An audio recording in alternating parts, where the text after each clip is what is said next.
फुल कांचना मल्ली फुल कांचना नाही दे मोर कुंवारी मना मल्ली फुल कांचना मल्ली फुल कांचना नाही दे मोर कुंवारी मना मल्ली फुल कांचना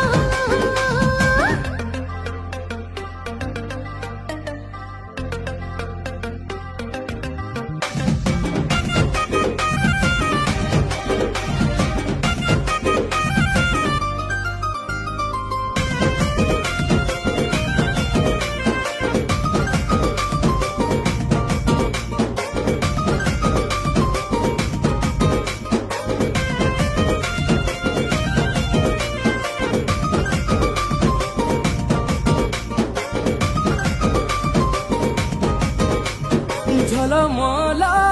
गुलाब फुला स्वप्न हेस गेला वर्ष कल बला